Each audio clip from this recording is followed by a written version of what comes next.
Dans cette vidéo, nous allons voir comment fonctionnent les interfaces dans Java. Par interface, je ne veux pas dire un formulaire ou un autre truc visuel, mais une collection de méthodes qui devront être donc utilisées quand une classe va donc implémenter une interface en question. Je suis Daniel Tuto derrière, allez c'est parti.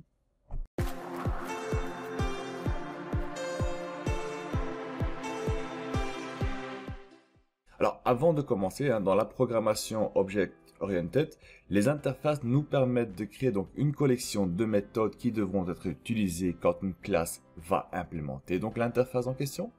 En gros, au moment où nous allons donc implémenter une interface dans notre classe, nous allons donc conclure une sorte de contrat entre la classe et l'interface qu'on a implémentée dedans, où nous allons donc devoir reprendre toutes les méthodes qui se trouvent dans l'interface et donc la placer dans la classe qu'on a donc implémenté l'interface. Et comment cela fonctionne? Donc on va venir ici, donc j'ai créé déjà le début du petit projet. Donc je vais créer donc une classe, donc on prend une Java class. Si vous êtes sur IntelliJ, vous pouvez venir ici et le changer en interface. Si vous n'êtes pas sur IntelliJ, c'est pas grave, on va le faire autrement. Et je vais donc nommer cette interface, on va la nommer donc in-out. On va dire on va donc créer une interface pour un stock ou pour autre chose aussi, où ce qu'on va donc avoir une méthode qui va faire une entrée et une sortie. Je fais donc OK. Et on a donc une public class in-out ici au-dessus. On va changer cela.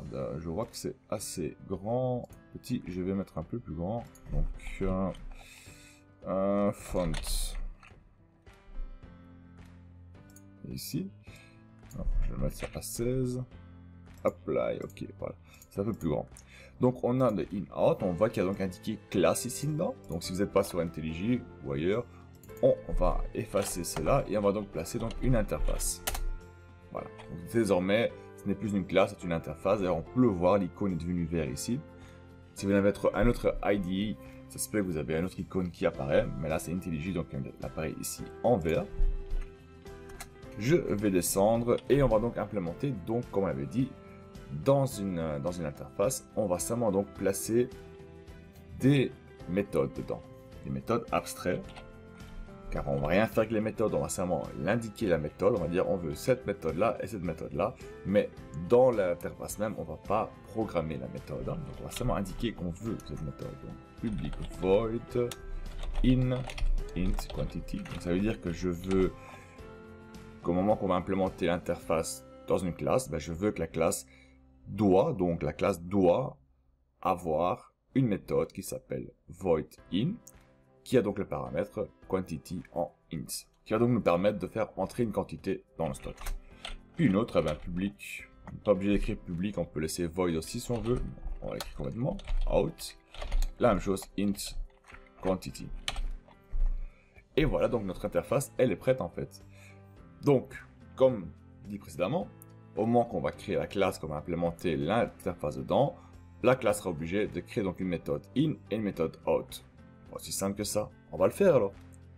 On va venir ici, on va faire un clic droit, on va créer une classe. La classe, on va l'appeler stock. Je fais entrer, donc une simple classe. La classe, on va donc la fournir d'une variable private int. On va le nommer donc storage level, donc le niveau du stock. Voilà. On va lui mettre un constructeur, un tout simple petit constructeur, pas trop compliqué, donc sans rien dedans. Et on va lui placer aussi un simple getter qui va donc récupérer les valeurs de la variable, donc storage level. Voilà, comme ceci. Oups. Bon. Hop, ça va relever. Je veux pas de setter, uniquement des getters. Et donc ma classe, elle est prête, elle est complètement finie. Désormais, ce qu'on va faire, on va donc implémenter notre méthode dedans. Donc je vais faire un implement, donc implémenter, donc implement, et là on dit donc le nom de l'interface qu'on a créé, donc in-out, donc on va implémenter in-out, et on peut déjà voir directement qu'on a donc un petit souci. On voit que notre IDE nous donne une erreur ici, et ce qu'on reçoit comme message, il marque tout simplement qu'on doit donc implémenter les méthodes abstraites de l'interface in-out, donc qui est donc int et out. Donc on est obligé de l'implémenter maintenant. Donc on va venir ici et on va donc dire public void in. Et puis ici c'était un, si je ne me trompe plus, c'était un int quantity. Voilà. Ça on doit faire et on doit créer un autre, donc public void out, la même chose, int quantity. Et désormais on peut voir que le message d'erreur qui est affiché ici au-dessus a disparu, car on a donc créé des méthodes dans notre classe qui ont été demandées par notre implémentation du in-out. Donc le contrat a été conclu. Donc le contrat, et il est fait. On a donc honoré le contrat. On a donc créé une méthode in, une méthode out, comme était décrit dans le contrat in-out. Aussi simple que ça. Bien sûr, on peut laisser comme ça, il n'y a pas de souci. Mais on va faire autre chose, vu qu'on a implémenté donc in-out, autant l'utiliser.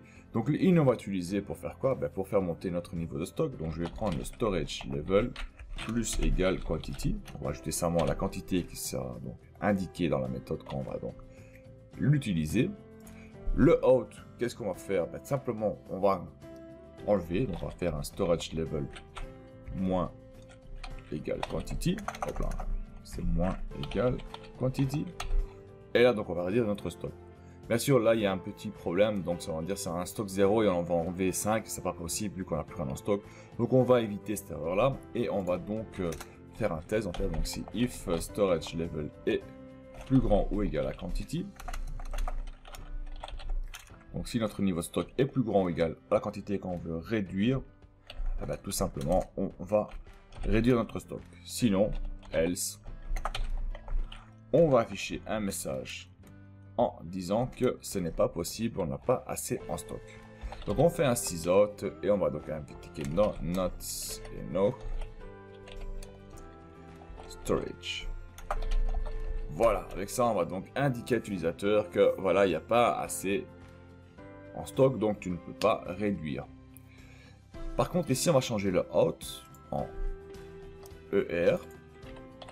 Ce qui veut dire en fait erreur, donc le message ne va pas s'afficher en blanc ou en noir, mais il va s'afficher en rouge. Donc on va donner une espèce de message d'erreur comme ça. Ça va s'afficher en rouge, là, il y a eu une petite erreur. Et donc notre classe, elle est prête, on va dire. Donc on va créer une petite classe pour tester tout ça. Donc on va faire main app. Voilà. Dans notre appli, ce qu'on va faire, on va créer un public static void main. Pour commencer, bien sûr, on va y ajouter notre stock. Donc on va nommer comment un bon nom pour le stock par warehouse 1, voilà, est égal à new stock. On a donc un nouveau stock qui a été créé.